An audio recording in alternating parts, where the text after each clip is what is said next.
सत्ता में आने को लेकर काफी होपफुल है, लेकिन इस बीच जो निकाय चुनाव हुआ उसमें जबरदस्त जीत हासिल हुई है आम आदमी पार्टी सरकार को। हालांकि आम आदमी पार्टी सरकार की तरफ से कहा गया ईडी पार्टी को मतदाताओं ने नकार दिया। ईडी पार्टी कौन है और इस जीत का क्या फलसफा आप निकालते हैं? अब ईडी पार्टी कौन है ये आप बताएं, किसकी बात कर रहे हो? ED party BJP. तो बात यह है भाई, बीजेपी को तो बिल्कुल जो है, क्योंकि शहरों में ये कहा जाता है, ये विचारधारा रहती है कि शहरों में बीजेपी का कहीं बोलबाला है, लेकिन कल के निकाय चुनाव में वो बहुत लो परफॉर्म उन्होंने किया है। साथ ही साथ ये बहुत खुशी की बात नहीं है आम आदमी पार्टी के लिए। वो इसलिए नहीं है कि अगर आप पिछले 25 साल के चुनाव उठा के देख लीजिए, 25 साल के नतीजे उठा लीजिए, पिछली बार आम आदमी पार्टी ये चुनाव लड़ी ही नहीं। क्या लड़ी ही नहीं, भाग गई, हम लड़ेंगे ही नहीं। उससे पहले भी इनके 18 एमएलए थे, ऐसा नहीं है।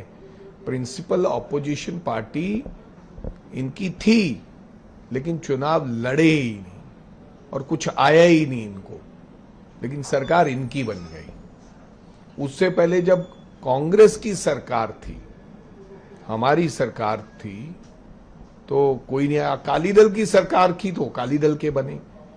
ये निकाय चुनाव और पंचायत के चुनाव मेजॉरिटी में जो सत्ताधारी पार्टी रहती है, सरकार में जो पार्टी होती है, पिछले 20 साल 25 साल का रिकॉर्ड निकाल लीजिए, पंजाब में वो ही जीती है। लेकिन इसमें एक बेहतरीन बात यह है कि तब जो ऑपोजिशन पार्टी सरकार के सामने बिल्कुल परफॉर्म नहीं कर पाती, क्योंकि एक तरफा चुनाव होता है। लेकिन अगर वो तमाम रिकॉर्ड आप निकालेंगे, आंकड़े निकालेंगे, कांग्रेस पार्टी ने बेहतरीन परफॉर्म किया है उसके मुकाबले, क्योंकि ऐसा कभी ऑपोजिशन में हुआ नहीं है। सरकार एक तरफा स्वीप करती है, लेकिन हमारा जो परफॉर्मेंस है वो अनएक्सपेक्टेड है, बहुत ज्यादा है। तो ज्यादा खुश मत हुई कि हम कौंसल बना देंगे। फिर तो सारी जो नगर कौंसल थी, नगर पंचायत थी, ब्लॉक समिति और जिला परिषद पिछली बार तो कांग्रेस की थी, फिर तो हम जाते ही नहीं। इसका मतलब तो जाने वाले हैं। मेरे कहने का मतलब एक्चुअली क्या होता है, मेरे को लगता है कि जनता जो बार बार वोट देती है वो चुनाव चिन्ह पे देती है। जब चुनाव चिन्ह पे वोट देती है तो वो चुनाव माना जाता है कि हमने कांग्रेस को वोट दे दिया, हमने झाड़ू को वोट दे दिया, हमने अकाली दल को वोट दे दिया। तो फिर जनता बार बार अपेक्षा करती है कि हमने 3 बार आपको वोट दे दिया। एक बार तो एमएलए में दे दिया, एक बार ब्लॉक समिति जिला परिषद में हमने आपको दिया, फिर हमने मेंबर ऑफ पार्लियामेंट में भी आपको चुनाव दिया, वोट डाला, फिर हमने अब आपको नगर पंचायत में भी दे दिया। अब भाई करो कुछ हमारा। फिर उतनी जोर से ही एंटी इनकम्बेंसी आपको मिलती है। तो ये कोई मापदंड नहीं है कि अब निकाय चुनाव जीत गए हैं तो हम अगली विधानसभा जीतेंगे। ऐसा प्रीवियस गवर्नमेंट्स में कभी हुआ नहीं। निकाय चुनाव जो सरकारें बनती रही वो ही जीतते रहे, लेकिन वो चुनाव आगे हारते रहे। तो सत्ताधारी दल आप कह रहे हैं निकाय चुनाव जीतती है, जिसका मतलब क्या हुआ कि सरकारी मशीनरी का इस्तेमाल होता है चुनाव में? नहीं, ऐसा नहीं। इस बार क्या हुआ चुनाव में, सरकारी इस्तेमाल तो जो सरकारी तंत्र मंत्र वो तो लगता ही है। इस बार पहली बार हुआ जब वार्ड बंदी हुई, जिसको डिलिमिटेशन कहते हैं।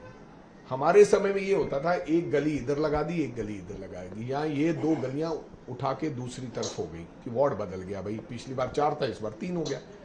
इस बार इन्होंने पूरे पंजाब में देखा कि ये चुनाव कांग्रेस ना जीत जाए, 300-400 वोट जहां पर कांग्रेस का वार्ड जीतने वाला था उनको बाइफरगेट कर दिया अलग अलग वार्डों में, और 150 वोट कहीं और से पूरे शहर से लाकर उसमें डाल दिया कि भैया ये हमारी वोट है, और जो हमारी पक्की वोट थी आइडेंटिफाई करके, जो एसआईआर है, basically it's a mini SIR. आम आदमी पार्टी ने एक मिनी एसआईआर इस चुनाव में किया। लोग वोट ढूंढते रहे, गांव वाला व्यक्ति आकर शहर में उसकी वोट बना दी, वो डाल गया। जब वोट बन गई तो डालेगा ही। तो इस तरीके की धांधली करने का, और बहुत सारी जगह पर अनअपोज्ड का आप लिखिए अनअपोज्ड, जहां दूसरों के कागज रद्द कर दिए गए उनको भी अपनी गिनती में जोड़ दिया है। जब 210 कैंडिडेट तो हमारे कागज रद्द कर दिए गए। अब कागज रद्द को आप कैसे बोलोगे हम हारे? आपका तो कोई रद्द नहीं हुआ। अनअपोज्ड आपने अपने कब्जे में कर लिए कि हम अनअपोज्ड जीत गए। कई जगह पर 2-2, 4-4 वोट से ऐसी 100-150 सीट होगी जिनको हरा दिया गया। हमारा 10 वोट बैलेट क्यों किया? पहली बार ये बैलेट पे हो गया। पहले मशीन पे था ये चुनाव, अब बैलेट पे हुआ। तो अब क्या करते हैं कि मैं 15 वोट से जीत रहा हूं तो दोबारा बैलेट खोल लेते हैं।